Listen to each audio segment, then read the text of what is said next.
Hello and welcome to More Than a Game. Well, there's been no escaping the US election this week in the news. In the lead up to us recording the pod on Sunday, it seems that the vast majority of the media are calling the election for Joe Biden. But look, I wasn't the only person who could see the crossovers between the election and football, though. Some genius, not me, produced the Watford playoff semi and the Trump crossover, which I'm pretty sure every one of our listeners saw, and it seemed like half the world as well.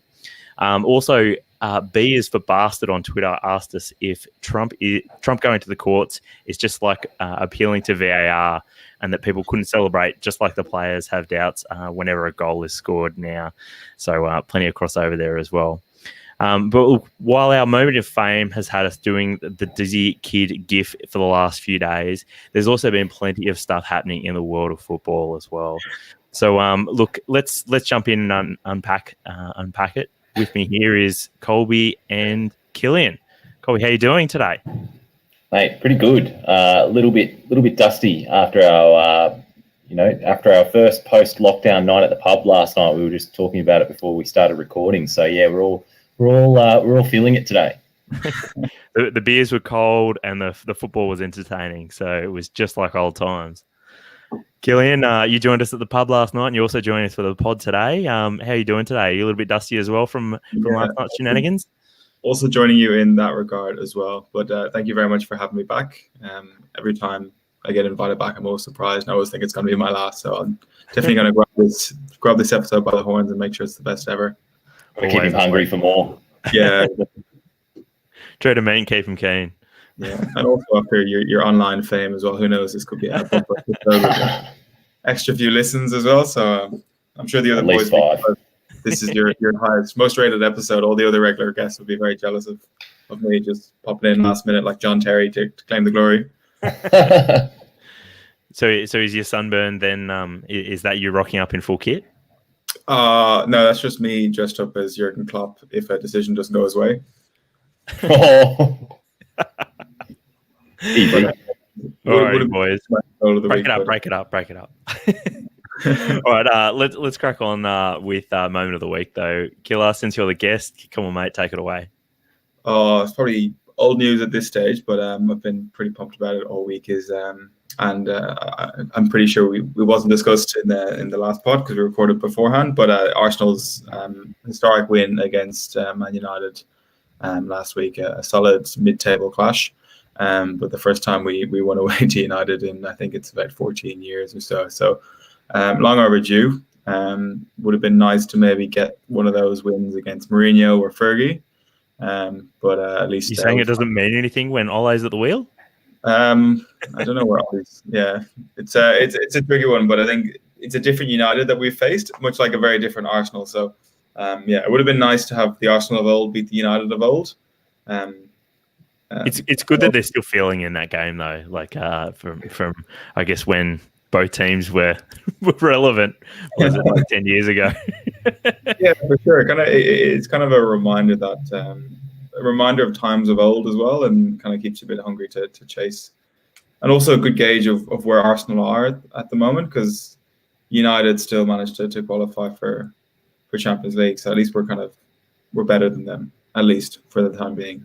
We'll see at the end of the season, but it's kind of a good way of gauging what level we're at. We're clearly not at the elite status of City and Liverpool, but I think we're slowly catching up. I think it was that's a good point. I think it was a really good gauge of where both teams are at the moment. Colby, what about you, mate? What was your moment of the week this week? My moment of the week, boys, I was doing a little bit of prep, sort of looking around at what was happening, and I ended up just having like a bunch of little items about overseas Aussies, and I was like going to choose one, but I'm going to just like give you a little whip around because they're doing bits. Well, we had we were saying on the pod a couple of weeks ago that, what are any of the Aussies doing overseas now? There's no one playing in any good leagues. No one's doing anything. But we had Lawrence Thomas, win player of the month twice, and he's been named in like 5 teams of the week in the Danish Superliga since he's been over there. So he's doing little bits. Riley McGree, he's already got himself a goal at Birmingham, where he's there on his season-long loan in the Championship. Mitch Langerak has got the most clean sheets in the J League so far. He's got 12 clean sheets, and Nagoya Grampus is somewhere up near the top of the table. So they could be sort of coming up in the Asian Champions League if that ever happens. And my boy Denny Juric got a hattie in some farmers league the other day, which I was pleasantly surprised to see pop up on my feed. So, and of course, you had Timmy against Roy Keane after the United Arsenal match. They had a little bit of a dust up after that. So I can't. No overseas Aussies wrap up is complete without mentioning our boy Timmy. Oh, a little bit more on Timmy still to come, I think. Sal in the comments says that's why he's here. So thanks, Colby. All right, for me this week, obviously it'd be very easy for me to indulge even further in MTAG's brief moment of fame over the last few days, coinciding with the election, but I won't. If there's one thing I do want to drop out there, it's that we got retweeted by the Mooch. What's his name? Anthony Scaramucci, who's like an ex-White House staffer, and that was a pretty surreal moment. Killian, I think you particularly enjoyed that as well, huh? Yeah. But I think Scaramucci is a bit of a walking meme in himself as well. I think he was the press secretary, and he lasted the sum total of 9 days or something before he got fired. Something just like that. Yeah, just wild dude, right? Which made it even better. If it had been someone like real vanilla from like the White House, it wouldn't have been the same. Mike Pence. Look, the other one that I wanted to mention was Colby.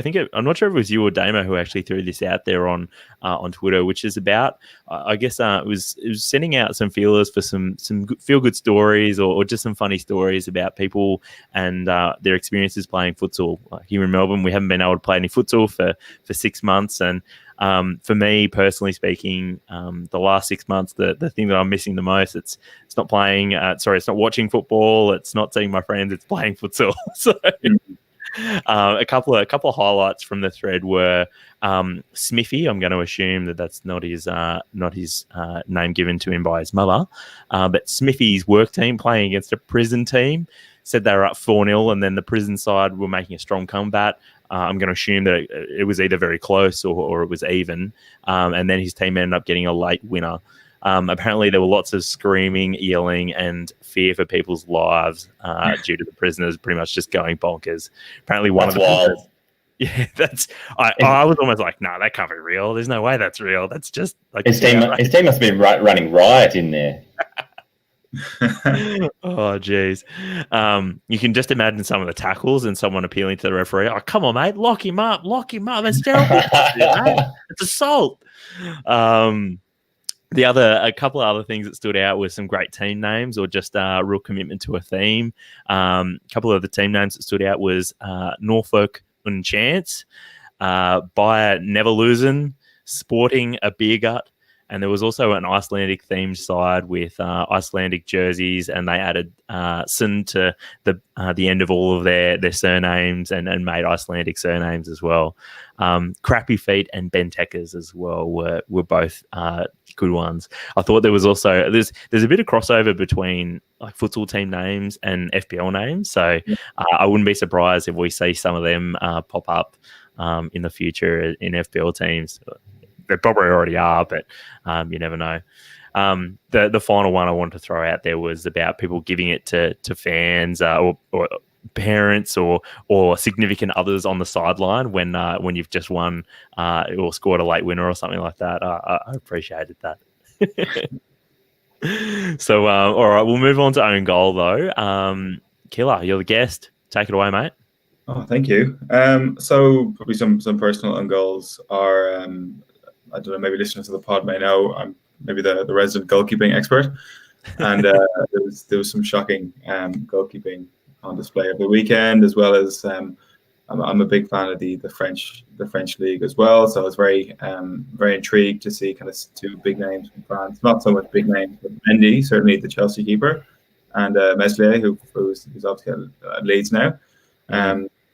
Sad to see, I think Mendy conceding his first goal in England, which is a great feat in itself, and his clean sheet run wasn't going to last forever, but I was still ashamed to see him I personally thought it was a shame to see him concede as well, and he was kind of nowhere near at fault. It was a bit of a, and we'll discuss it probably a bit later on. And then Meslier as well. I was really excited to see him, kind of coming from the French team, Lorient, who I support in France, coming over to England. Really impressed with him, what I'd seen before, and really wanted to see him do well. But he's very hit and miss, and he's been very hit and miss throughout the season. He's made some amazing games, made incredible saves, but he just seems a bit distracted. In this game in particular, he just seemed a bit distracted, and he lost his focus a few times, and it cost his team pretty badly. So had a bit of a mare, I thought.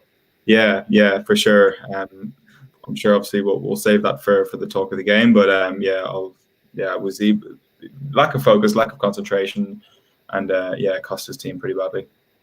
Mate, we definitely need to keep getting you on, Killer, because otherwise we're not going to have any keeper chat. Everyone just goes, "Oh yeah, keepers should save and stuff." That's about as elaborate as we get on goalkeeper chat. To the British football coverage, where they whenever there's a refereeing decision, they wheel out Dermot Gallagher to comment on it. Whenever there's a goalkeeping clanner, you can wheel me out. It's like, well, you really should have saved it. I mean, there's no way around it. We do say that sometimes on the pod, don't we? Like, oh yeah, you should have saved. That's a save you should be making, and mate, you can verify that or not for us in the future. All right, Colby, what about you, mate? Boys, well, I'll just continue to put out opinions without any backing in experience whatsoever. I'm going to say I'm not going to stop doing that. So, but my own goal this week is Balotelli. I don't know whether you've seen this, boys, but he's obviously been let go recently by Brescia, and he's now training with a side in Serie D called Franciacorta, I think is the correct pronunciation. And he's going to rip you in the group chat after this, I imagine, for that pronunciation. Huge own goal, though, because, I mean, Brisbane Roar is just out here just crying out for Balotelli. Stick him up front and, watch the magic happen for approx 3 games before he has a meltdown and gets kicked out of the team. So, I mean, just come to the A-League, Mario. Surely there's got to be at least one team in the A-League that's like, oh, we'll take a punt on him. Like, it's not going to work out for the whole season, but for a third of the season, it'd be worth it. Well, yeah, exactly. If a team could take a punt on Usain Bolt, surely Mario Balotelli is a bit of an easier gamble. That's a good point. Like, why doesn't a team just take him on trial or let him train with them? Like, how bad could it get? 2-week quarantine. I doubt Mario Balotelli wouldn't be able to last 2 weeks without setting the hotel on fire. He'd be longer in quarantine than he would be like with the team, for real. That's probably pretty right. All right, my own goal. Look, it'd be very easy to talk about Adamel Lookman, but we'll save that as well for later. This is one, or my own goal this week is one that I only discovered about 30 minutes before the pod, which was me stumbling upon a paid ad for Vitaman, which is like some skincare company, and our Tim Cahill is doing paid promos for it, which I thought at first I was like, what the hell? Who is that? And then then it clicked who he was, and it's just this horrific photo, and you can tell like the dude's probably never used like any sort of face cream or something like that in his life, but just it's so on brand for Cahill to be promoting something completely random and off brand for him. Can you imagine if Timmy was like coming through now, like if he was like, in his early 20s and, playing in the Premier League and sort of up and coming star now, with the sort of influencer generation, the kind of shit he would be getting around throughout the life cycle of his career.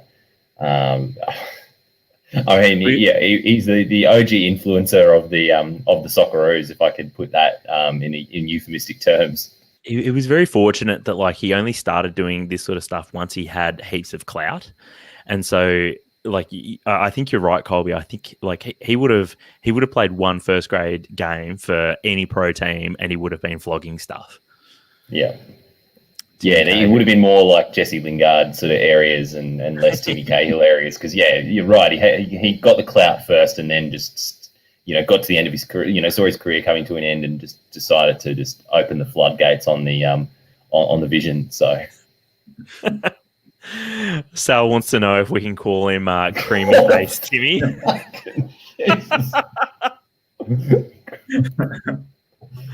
I'm just going to leave that alone. Thanks for that, Sal. Look, you made me laugh, even despite my horrendous hangover this afternoon. That's good from you, Sal. Oh, geez. All right, let's we'll crack on into the Premier League though. And first up, not going to be talking any of the big teams. We're going to be talking about the new big team. No, we're not talking Everton. We're talking Southampton. Southampton somehow top of the table, and it's been a crazy season so far. But I don't think anyone expected it to be this crazy. So, boys, is it safe to say that we're no longer an Everton pod and we're a Southampton pod now? We were never an Everton pod. Are we still always a Southampton pod? Oh yeah, I mean we're still a little bit of a Watford pod. I'll give you that. Look, in terms of the actual game though, watching both of the goals, and even though I think there was like 70 minutes in between the two goals, did it feel like both goals were exactly the same? Like they were both for listeners who may not have caught it, because I think it was at stupid o'clock on Saturday morning here in Australia.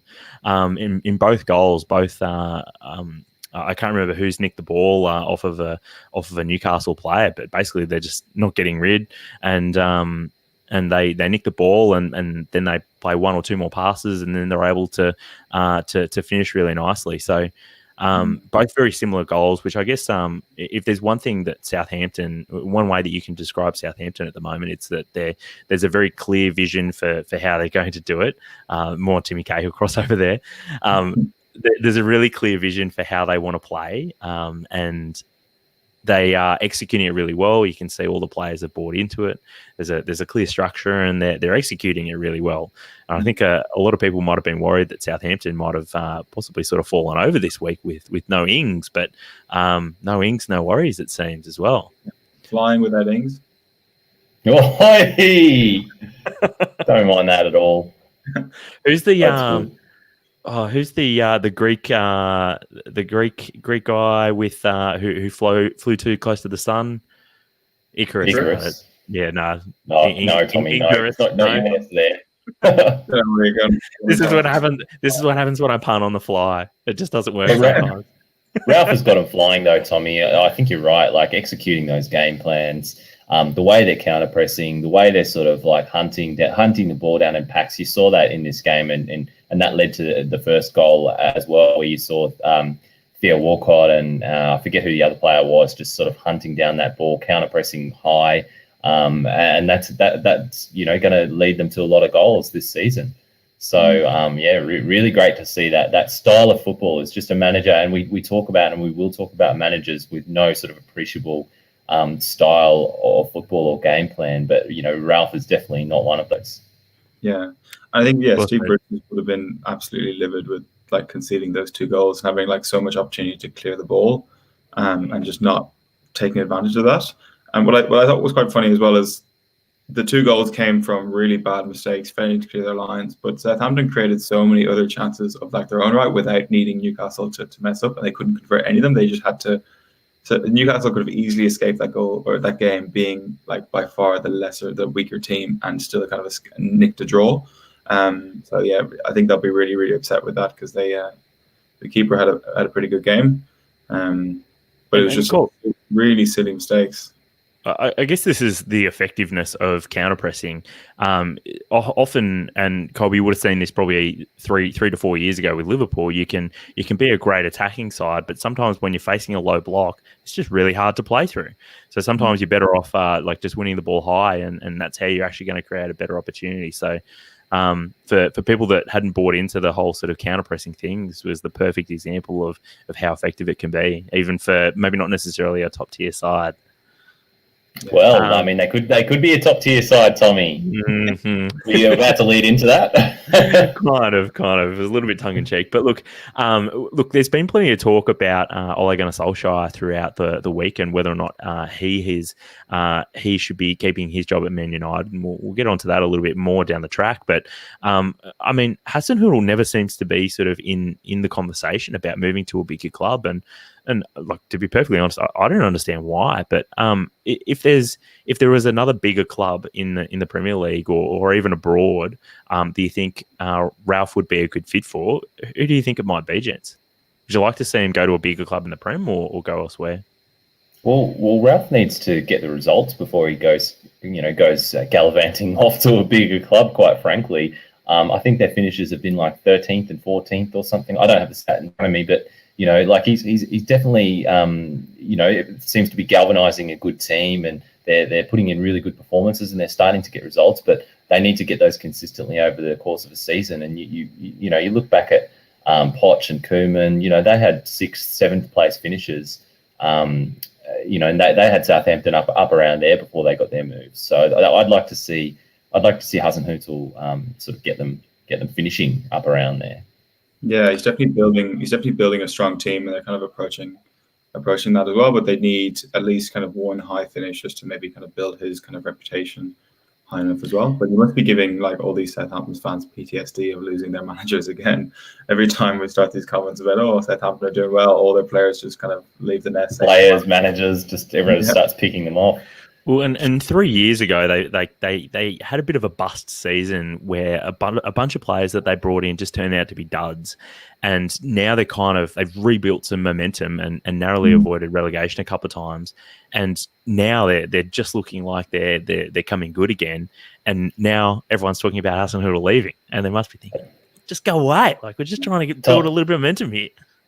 Tommie, are you now segueing into their player signing of the season, my boy Theo Walcott? Because I've got some facts for you.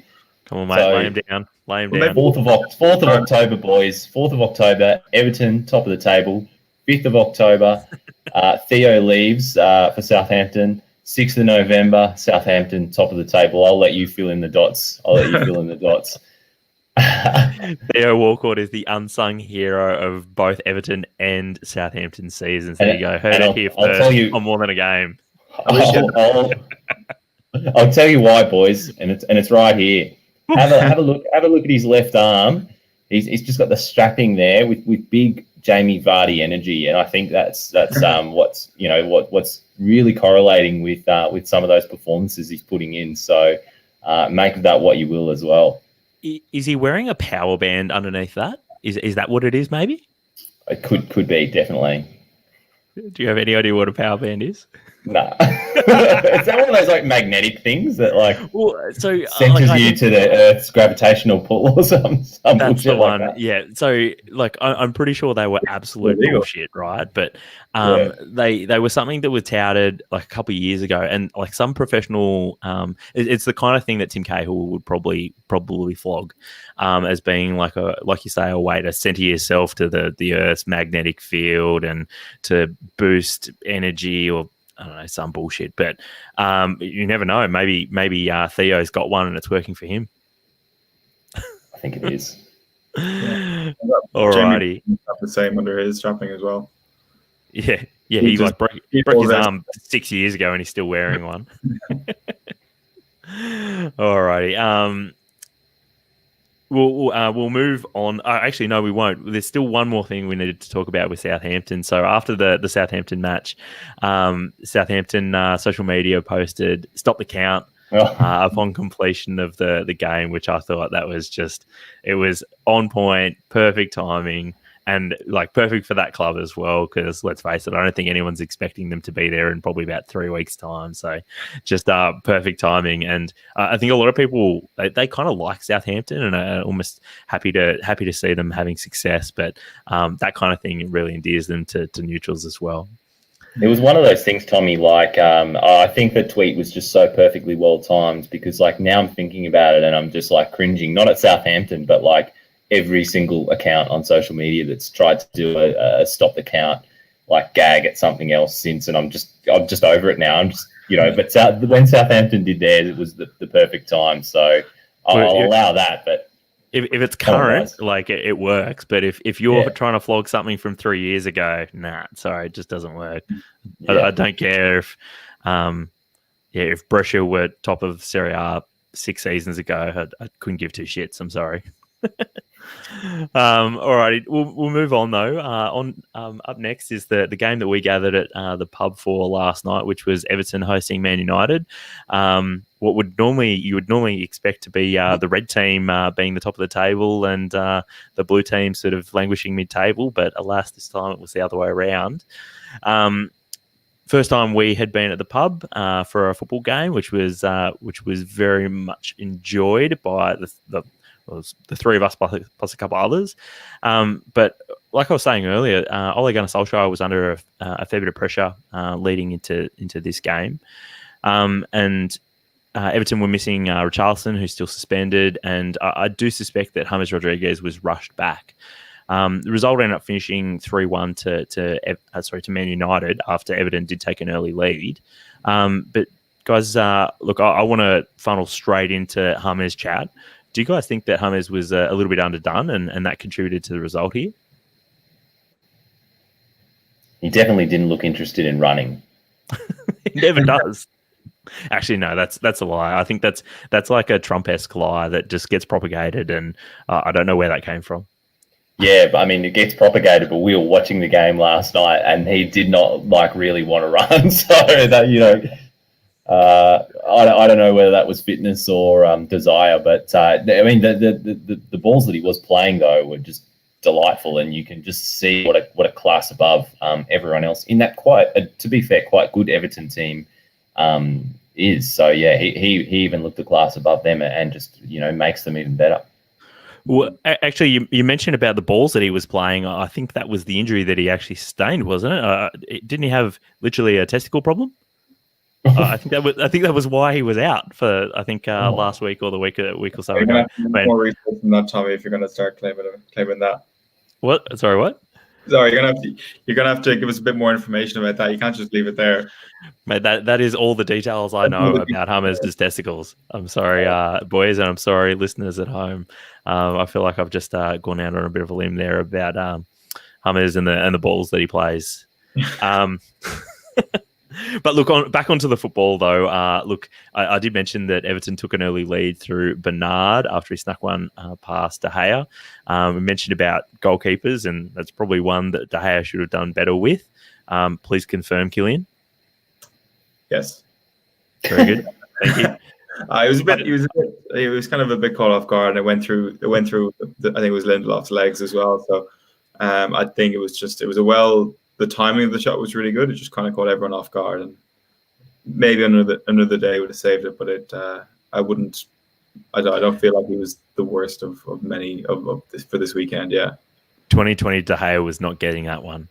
No. But look, I actually thought Man United in probably the 30 minutes after that, I thought actually recovered very well, and didn't really look like the Man United that rock up to play against PSG rather than the Man United that show up against who was it? I don't know the name of that Turkish team, but you're picking out what I'm putting down. Yeah. Man United did equalise through Bruno Fernandes, a nice cross from Luke Shaw, from overlapping centre-back Luke Shaw, and Bruno headed past Pickford. And then only 7 minutes later, Bruno dinked a cross in for Rashford, who almost connected with the cross come shot, but it ended up just sneaking in at the back post with Pickford basically just flapping at it. Killian, was this the worst goalkeeping error that you saw on the weekend? Listen, probably not. No, I thought it would be when I saw that, but there has been worse. I'm just like it's been said so many times. I think most people aren't really convinced by Pickford at this stage. And do we know last week when he was under the bench? Was that due to injury, or was that maybe just Ancelotti saying? Didn't he play last week? I think you're talking about maybe the midweek game or last week. Did they have a midweek game? I don't know, but in the last game, yeah, he was benched for the new guy Robin Olsen. Yeah. And I heard that Ancelotti sort of came out and said, "I'm dropping Pickford for this game, but he's back in the team next week," which I just found really perplexing because why drop someone if you tell them they're going to be back next week? Like, how does that create the incentive for the player to sort of refocus and find their form again? I don't know. Yeah, well, that's why I wonder what some sort of warning to Pickford to say, listen, we've got better options, and you're looking at the better option, or you're looking at the other option from the bench for this game. and then he didn't really cover himself in glory this week. So I don't know who's. Ancelotti's got a bit of a problem there at the goalkeeping position. Yeah, and I guess like Everton, they don't exactly need to have like a ball playing goalkeeper in the mold of like Edison or something like that. Like they might just be better off just with going with someone who's a little bit safer between the sticks and losing some of that ability to play out. So safer is the key word, Tommie. Safer is the key word. I mean, I don't know what kind of dirt Pickford has on the VAR refs, but like, he's pretty untouchable after he nearly broke Virgil's leg the other week and nearly snaps Maguire in half in the game we watched last night. All without any kind of rebuke. So I don't know. He must have some nudes of them or something. Like he's got dirt. He's got dirt on somebody. Maybe he just heard us talking about Heather Garriock going to Taekwondo Australia and becoming the new CEO there in December, and just thought he'd try out his Taekwondo moves on Harry Maguire's chest. Just not a cool head, which is what like someone or like a team like Everton want to break into the top six. They need a cool head at the back who can kind of steady the back four.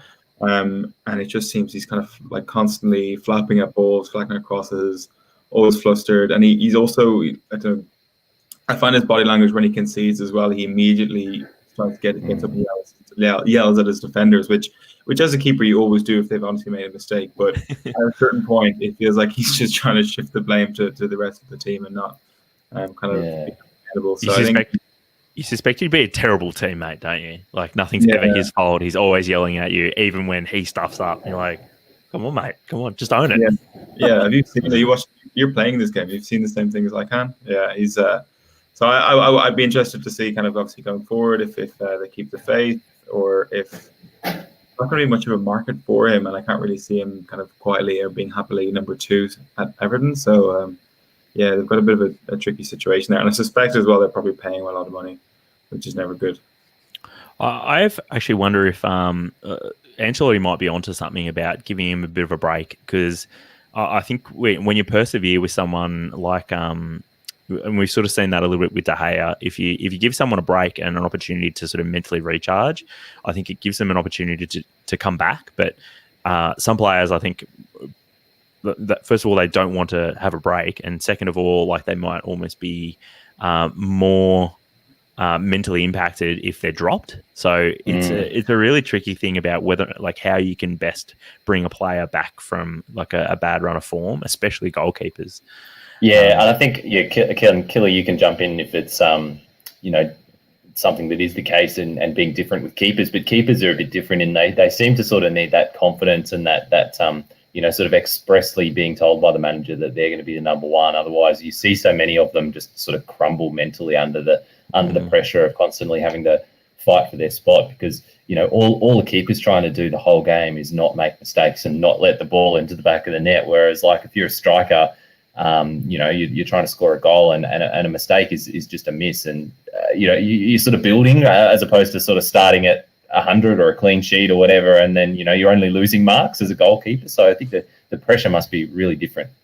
Yeah, no, I can never even begin to understand what it's like being like a professional goalkeeper or high-level goalkeeper. But certainly the mentality of a goalkeeper in any game is that you're like the last line of defense, and any mistake that you make is costly. So you're always kind of living with that pressure and that kind of fear that, or I suppose it probably keeps you on your toes, and the best goalkeepers are those who kind of manage that pressure well.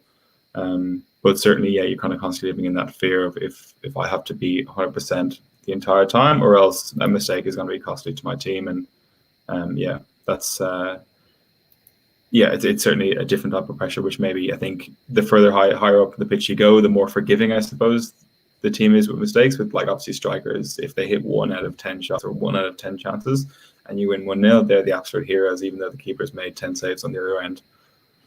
Unless you're Patrick Bamford and you score 20 goals in the championship and people still give you shit. Yeah. But look, anyway, boys, we'll move on now to a bit more Ole chat. At Kazonis on Twitter wants to know, is everyone happiest just leaving Ole in the job to wallow in mediocrity? Colby? I mean, it clearly seems to be the case at the moment. on the one hand, I sort of just don't understand what they're doing. Obviously, other managers are available, not least of which is sort of you got the likes of Poch and even Allegri and others sort of kicking around there without a job that United could seemingly get in very easily. But on the other hand, I sort of think to myself, like, what are they really doing in terms of player recruitment, in terms of the kind of decisions they're making? We all know their well-documented troubles with the director of football position and how that's impacting on the club. And so I sort of get to the place where I'm like, well, like, yeah, Ollie's not improving them that much, but like, yeah, if they bring someone else in, like they had Jose, even though he's probably not at his best, he's still a top class manager, and he couldn't do, he couldn't really get what they needed, what United really needed out of that squad. So like, I just think like, fuck, until they just fix their systematic problems, like they may as well just stick in mediocrity, like Kazonis says. Mm-hmm. I like that take. Surely chopping and changing the manager every 2-3 seasons and giving them each $100 million budget to sign new players is just not going to be effective in the long term. And some of the players just don't really gel, and they've got holes. Like they're just stuck in very, very much mediocrity. But like, there's no plan, I think, beyond that. And as you were saying, with the back room and the board and all that, they need to fix that before I think they can kind of fix what's on the pitch, because there's no real, like, all the players, as we were saying last night, all the players individually are pretty good, and the manager, I mean, obviously some of his tactics are looking promising as well, but the next week the players will completely like just not perform or not be able to work together, and they'll lose to in the Europa League to some kind of Turkish minnows.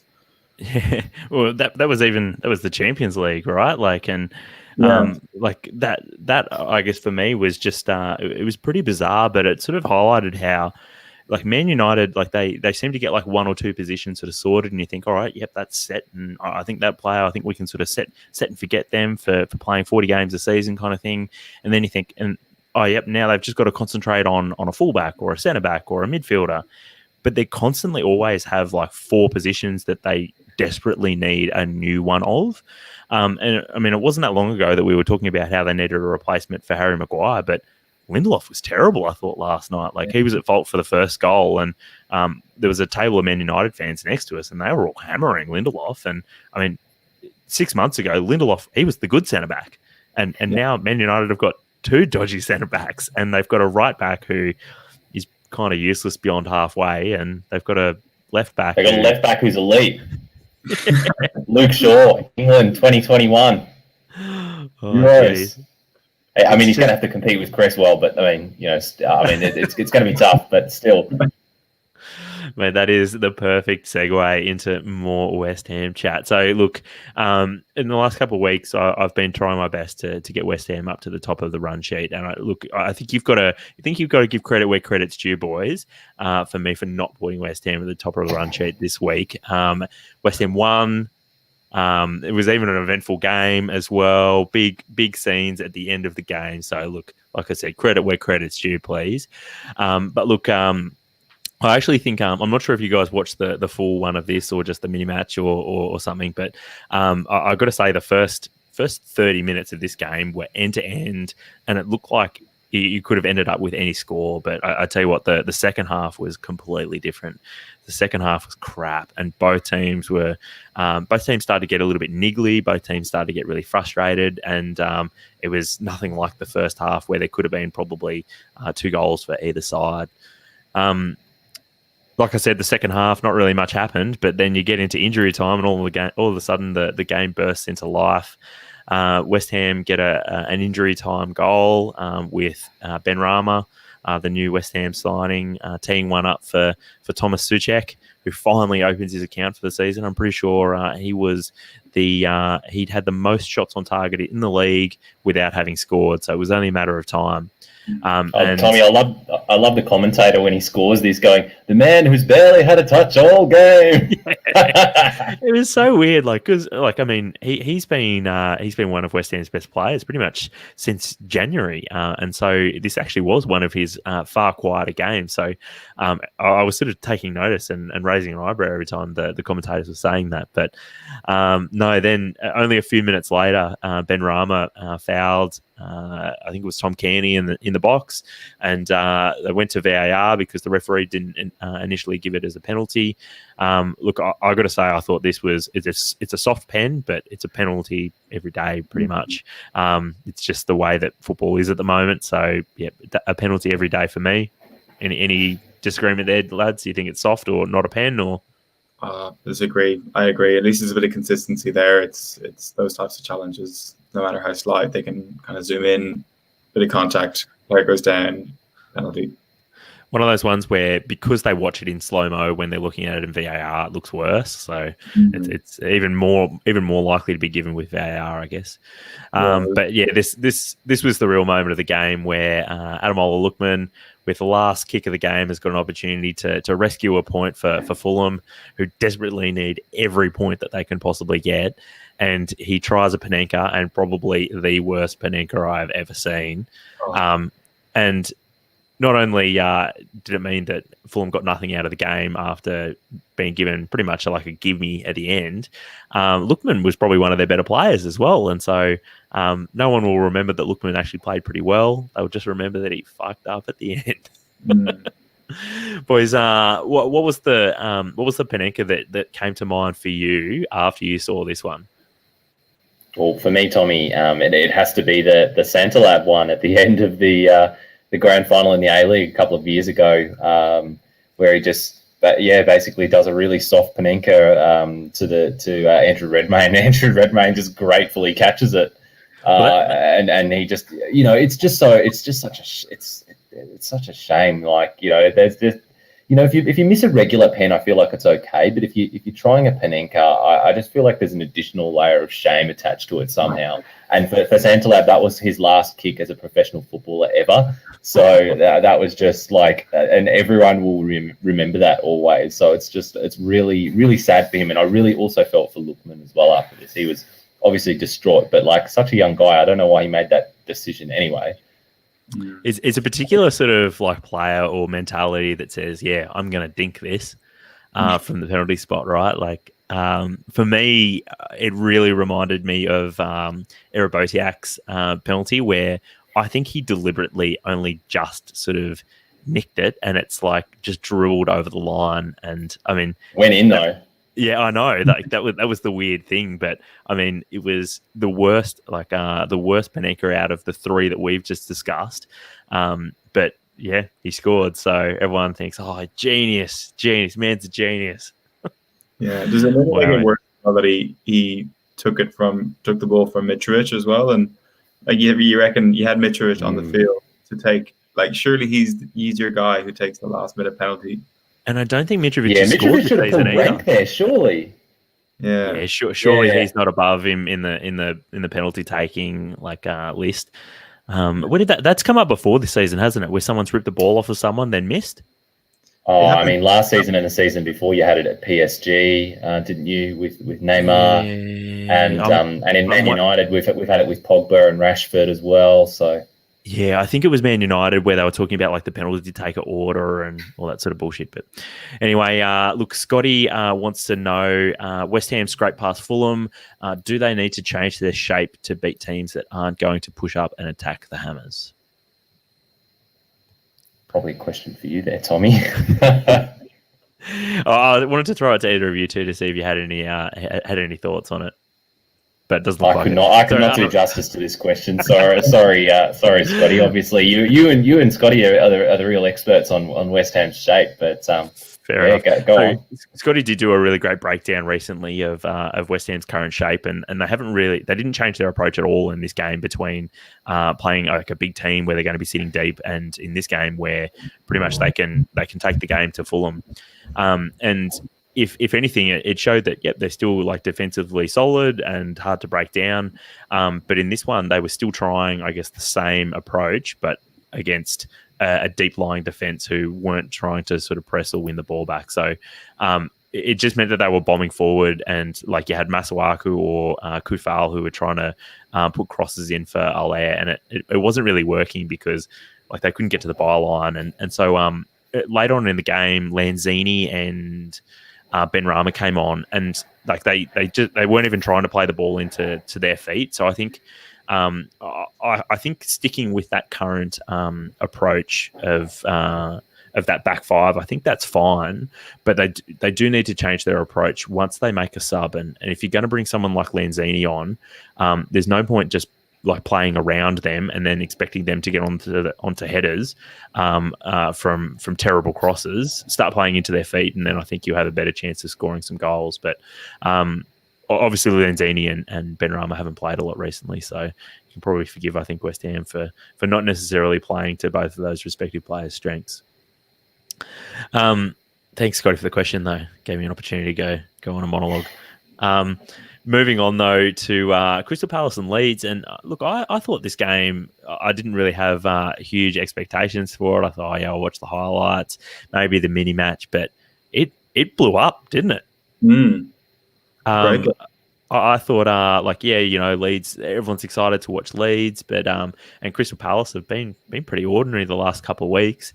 They never particularly score a lot of goals, never create a lot of chances, but in this one, I don't think anyone would have expected they were going to score 4 goals against Leeds. This is back-to-back games that Leeds have now conceded 4 goals. Boys, is this Leeds' Norwich moment? Well, I mean, we've been saying it since they come up, and yet again we see another uncompromising, attack-minded team coming up from the Championship. Yes, Leeds appear to have a little bit more quality and steel about them than the likes of Norwich and Fulham of a couple of years ago. But I mean, yeah, maybe. I mean, obviously, Calvin Phillips is out, and he's a really vital cog that sort of screens the back four and then plays those vertical passes up the field. So that's a big out for them. But I thought his replacements in Shackleton, and I forget the name of the other bloke, had been pretty good though. But yeah, I still can't explain why they've been copping so many goals in recent games, and that's something that Bielsa's obviously got to put a stop to pretty fast. Yeah, no, this game could have and maybe even should have had like a very different result. I mean, obviously we'll talk about the disallowed goal. Well, let's talk about it now, mate. Like now, there's no better time. I think it's a good time. Yeah, well, I mean, I'm still looking it back, and so many times it was never even in doubt. Like when we were watching it, when I watched it live, and it was never really in doubt that he was offside. There was no kind of hint of suspicion until the referee just out of nowhere probably got a call in his ear and said, "Oh, you better check this."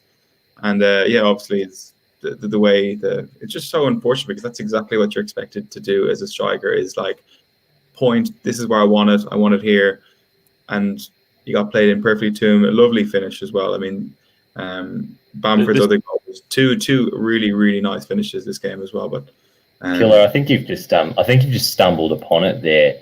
I mean, what this is this is just a really really poor running style, and I think I would suggest that Bamford probably needs to adopt the Naruto style of running, just to make sure from now on that he really doesn't put himself in danger of getting caught offside in these situations. So he'll probably start scoring diving headers in that case. Yeah, far post. Naruto runs over to the far post. I feel like you've really nailed who our audience is as well. I think Sal might really appreciate that one. If there's, and I think Colby, you nail it there as well, right? Like Bamford pointing at where he wants the ball doesn't make him any closer to the goal than if his arms are down by his side, and it proves, I guess, the stupidity of where they're drawing the lines from. Just infuriating, I guess, to watch, and another reason why I guess fans are just done, and I think a lot of players and commentators as well are just done with VAR. Boys, I want to give a shout out in this one to Eberechi because that free kick for me, that was goal of the round. I don't know if we're going to. It had that really satisfying moment where the shot hits the crossbar, bounces down, and then slams into the roof of the net, and you're just like, "Oh yeah, that's so satisfying." Tommie, were you balls deep in some like takeaway at home watching this one after you got home from the pub, or like talk us through it? Look, I didn't see this one until this morning, but look, confession time. I smashed half a tub of ice cream when I got home with you. What was that? I think it was like gelato. It was pistachio gelato, which I got to say that's pistachio gelato your post pub like food of choice. It's normally not, but my partner got some when she went out to get Thai, and she said, "Oh, like I've still got some gelato here. I waited for you to get home." And I thought, "Shit, yeah, I'm going to hoe into this." But yeah, look, the gelato was nowhere near as sweet as how sweet as they struck that free kick. It was just such a delight, and it was a shame because there were some other good goals in this one as well. Oh boy. Bamford, obviously, he got another good goal, another really tidy finish. But how Helder Costa has managed to sneak that ball past Meslier for that own goal.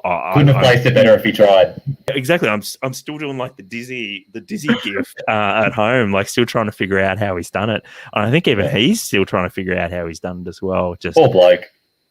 One of those freakish moments in football, and like we've probably all had them as well.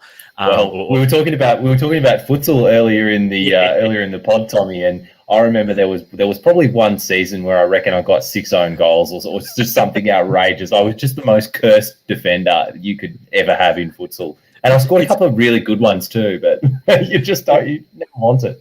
It's even worse in futsal because, like, you stick out a foot and you think, "Oh, this is going to be a great block," and it turns out that it just whips off the top of your foot and goes top corner. And the keeper's like, "Oh, well, yeah, I guess you tried," and you're kind of like, "Why did I even bother?" Yeah.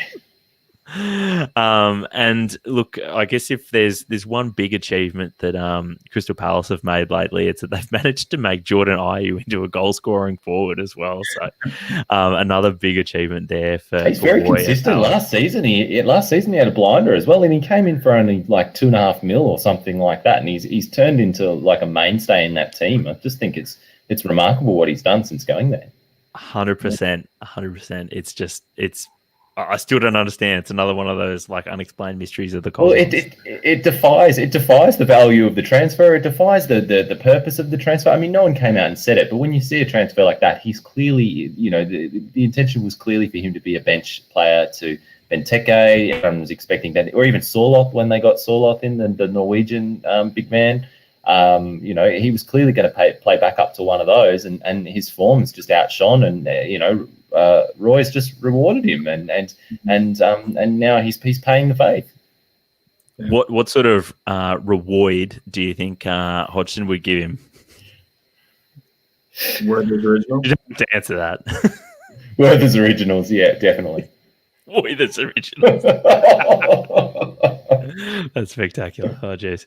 All right, let's move on, though. The last interesting game that we had was Chelsea hosting Damo Sheffield United, and Sheffield United's season just sort of seems to be going from bad to worse at the moment. They copped another 4 goals here when coming up against the Chelsea attacking juggernaut with Ziyech in particular running amok here. And this is probably one of Ziyech really appears to now to be sort of hitting his stride and finding his place, I guess, in that Chelsea midfield. So really exciting watching him use that wand of a left foot that he has. Left-footed wand. We covered this extensively last night in the pub about all the left-footed wand wizards, I suppose, and their wands. And Ziyech is just the newest arrival in the Prem. And I think we need a wand of a left foot power rankings, boys. We need to get a list of all the wand of a left foots in the Prem and really sort this out once and for all and keep an eye on them week to week. Just monitor the progress.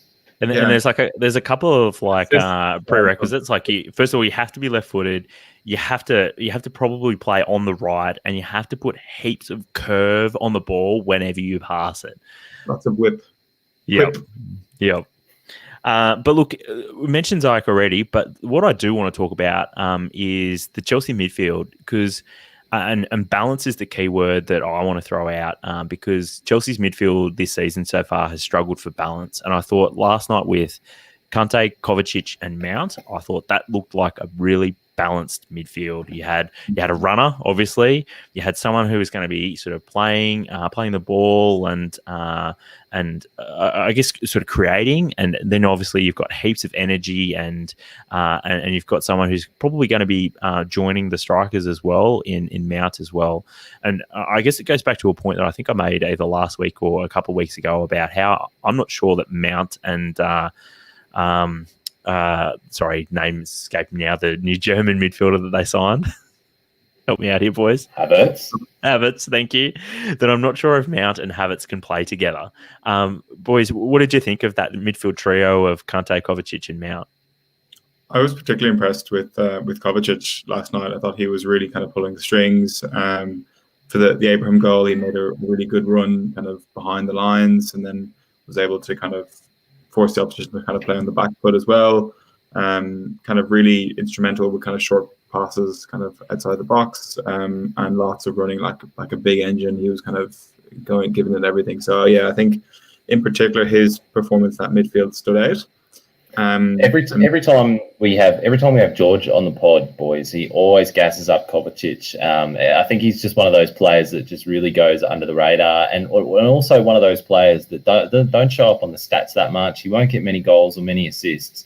But if you're a Chelsea fan like George is and you're watching them week in, week out, I think he's just one of those players that just shines, and you see all the work he does, like you were describing there, Killer, like the sort of engine that he has and all those late runs he was making into the box, and it's the sort of pass before the assist and the way he breaks up the play and all the rest of that stuff that he does to complement Kante and also Mount in this game.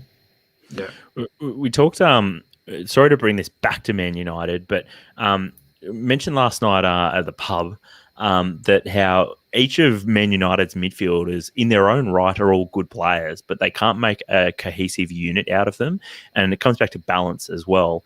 And I think you take Kovacic out of that midfield unit and you look at all of the Chelsea midfielders and you can't make a cohesive three out of them either. And I think Kovacic is the one player between the Chelsea and the Man United midfields that has the ability to sort of knit it all together and make it all work and make He's it much more of an all-rounder, isn't he? Yeah. Yeah, and you need that sometimes balance. I think is a really underestimated aspect of a midfield at that level. And I hope that he keeps his place, I guess, for Chelsea's sake. But I guess there's also another part of me that hopes he doesn't, also because I don't like Chelsea. So, boys, anything else you want to talk about with this one? No, all right. Look, finally, Brighton also played Burnley in one of those games that we know is being broadcast on pay-per-view in the UK, and I reckon there would have been about 1,000 people that paid to watch it because, look, I don't think this one really would have got a lot of people out of bed in Australia. I think it was at 4:30 on a Saturday morning. Grim. Finished 0-0. Great for Matty Ryan, but probably not one for the purists, this one, I've got to say. Brighton both teams obviously picked up a point, but I think not a particularly helpful point really for either team. Both teams could really do with 3 points at this stage of this early stage of the season. All right, boys. We'll get into some previews though. Obviously, there's the big kahuna of a match to be played this weekend, which we'll come to. But before that, Colby, who do you think is going to win and why between West Brom and Spurs? Well, I mean, I think there's only one result here. Obviously, everyone's expecting the cricket score. Watford and Tottenham. Watford, West Brom. Same these days. West Brom just leaking goals and Spurs with that partnership of Harry Kane and Heung-min Son just pumping in the goals. So you only really see one result here, and it would have to be a pretty hectic Jose meltdown. Spurs meltdown for that result to change. So I don't see anything other than a Tottenham win by at least 3 or more goals. Yeah, I think it's pretty. I reckon 2-3 goals as well. Very comfortable. West Brom haven't really been showing too much, especially at the back, and Tottenham just have too much. Killer. Leicester hosting Wolves in probably in other seasons might have been like a bit of a clash for who's going to finish in seventh. But both teams obviously doing very well already this season. Killer, who do you think is going to win? I'd hope for a few goals. Definitely looks exciting. Some kind of very, very nice football being played by both sides. I think Leicester being at home will probably edge it, and I think Wolves maybe in the reverse fixture I'd probably give them the slight advantage, obviously depending on whatever their form are at the time. But I think Leicester to edge it maybe. But I'm hopeful of a few goals, maybe like a 3-1 or 3-2 to Leicester is what I'm reckoning. Interesting that Iheanacho even scored I think he at least got a brace. He might have even got a hat trick in Europa League this week against Braga. So, I mean, if Leicester could have anyone who could maybe take a little bit of pressure off of Vardy, they need Iheanacho to stand up. And so the fact that he's scoring goals, might be about to start scoring some goals, that can only bode well for them. Both goals in the Europa League, they did have like a hint of fortune in them, but it'll definitely maybe give him the confidence to feel like he's able to perform obviously when he's called up. It's all you need sometimes, a little bit of luck, and then off you go. Before we get on to the big kahuna, though, Killian, Arsenal versus Villa, who do you think's going to win and why? Oh, so I'm obviously definitely biased, but I reckon I do worry. I think Villa have got a lot of threats and a lot of trickery as well, which I think would stump some of the Arsenal defenders. I think certainly Grealish on that side up against Bellerin. Bellerin's obviously a really good left back, but I think just Grealish, anyone that Grealish comes up against, he's a bit like Zaha. He's going to win a foul. He could easily kind of get a couple of assists as well. I think Arsenal will edge it, but I really don't see Arsenal keeping a clean sheet, especially against Villa, who are performing quite well. But I think Arsenal will edge it, maybe similarly as well, 2-1, 2-0, maybe max. But I reckon probably 2-1 is better because I just can't see Arsenal keeping a clean sheet against Villa this weekend. Yeah, I think it's a good shout that both teams won't keep a clean sheet, and anything can happen after that, huh? But all right, look, let's move on to the big game of the weekend, which is City hosting Liverpool, and probably 12 months ago we would have said that this is likely going to be a big part of deciding who wins the title, and probably for the last two seasons, if anything. But Colby, what are your thoughts? Who's going to win? Well.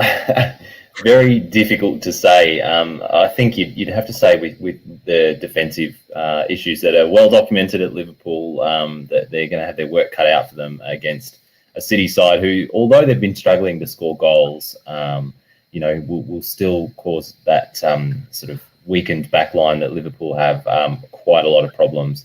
I've been hearing a lot of stuff about their movement that is expected to really trouble the likes of Nat Phillips if he plays again.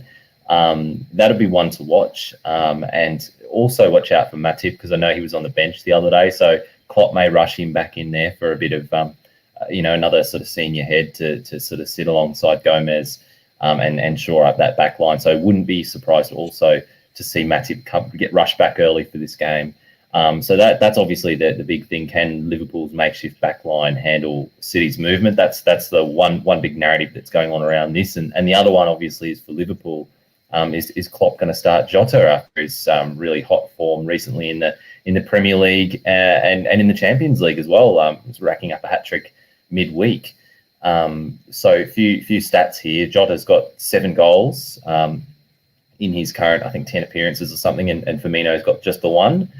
So Jota's scoring at a rate of sort of 72 minutes per goal, and Firmino's up at around 564.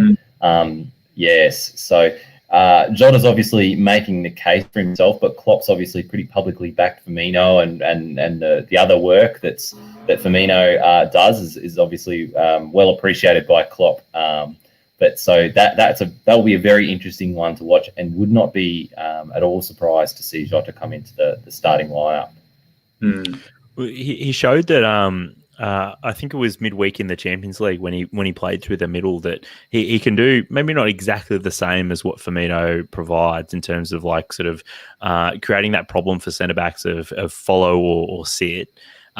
but he can still fill that role, and he can provide goals as well, which maybe if for other teams they might be thinking, oh yeah, Firmino, he's just going to be a bit more creative, and it means we just need to concentrate on Salah or Mane. But if you need to concentrate on all three because all three are just as lethal as the other, then it's a really problematic situation, I think, for any team in world football, I guess, at the moment. Look, and I guess we've spoken before about, I guess, Manchester City struggles as well, and I think they'll be expecting Gabi Jesus to return after he made a goal-scoring return midweek in the Champions League as well. So that's obviously a big positive for them after they've had to play like Sterling up front or that young fella who's Torres? No, not Torres. Remember the Stoke long throw-in guy, his son? Delap. Delap. Yeah. Yes. Thanks. I've been saying Delap for that. Yeah. My mic on? It is. I just couldn't hear you.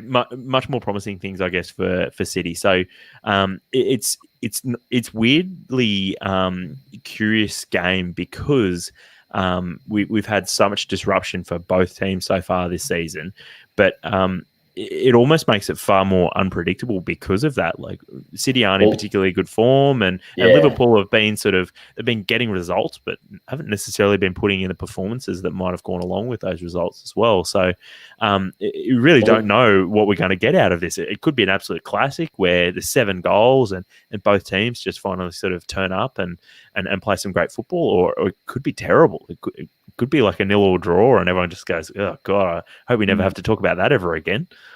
Well, the easy answer is to say that City, given Liverpool's fragility at the back, will just run over them, and especially at home, although query what a difference that makes in COVID times without a crowd. But that's really the easy answer. But, the other thing to consider is, the way that City will come out and go at Liverpool could also, as we've seen in the past, be a really good matchup for Liverpool, who obviously like to keep a high line, and their front three, as we've just talked about, especially if that includes Jota, are in quite good form, all of them. So, it's really, really tough to predict this one. Come on, Colby. We're going to make you go out on a limb, though. Who do you think's going to win? I'm going to say it's going to be 3-2 to City. Really? Interesting. I think, I reckon if you were going to ask me, I probably nearly agree with Colby as well. I think City will just edge it. I think because Liverpool's defense might be found out a little bit. They were pretty impressive last week still, but just that extra bit of quality that they're going to be facing against City, I think they'll have enough to unlock the defense a couple of times, so I think at least 2 or 3 goals to City, and Liverpool will clearly score as well. So maybe 3-2 as well seems good goals. Decent shout, I reckon. All right, well, that wraps up our previews, though. So I do have some great news, though. So with us entering into November, it means that we've got a prize to give away for October for Fantasy Premier League. So it's been a hard-fought competition, but Ahmed Suleiman, so excuse pronunciation, his team, the Bellwethers, they had the highest total for October with 287 points. So congrats, Ahmed. You've won the MTAG monthly FPL prize. Closely followed were Eric Lawrence's Red or Dead and Dave Brindley's Super Jack 2 FC. In terms of the overall competition, though, Matt Bellotti's Anakin Dare Skywalker leads the competition by just 2 points.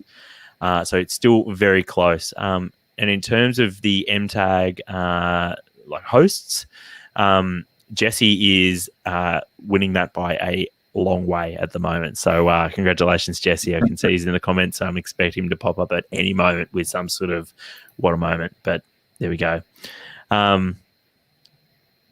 So Ahmed, please get in touch with us, and we'll get your prize out to you.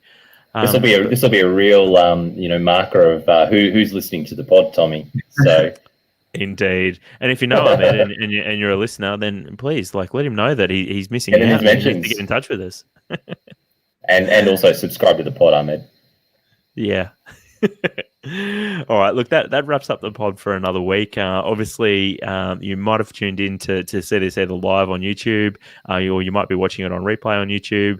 That's the quickest way to get a hold of this. Otherwise, we can't get access to the audio straight away, which means that it comes up as a podcast normally about 24 hours later. Of course, it's always available on Apple Podcasts, Spotify, or wherever you get your audio on demand. In the meantime, obviously, we're going to be available on the socials, probably still just scrolling through our mentions on Twitter in like the hundreds of thousands. Fame's gone to our heads. But of course, we'll still be on the socials. Of course, there's always mtagpodcast@gmail.com.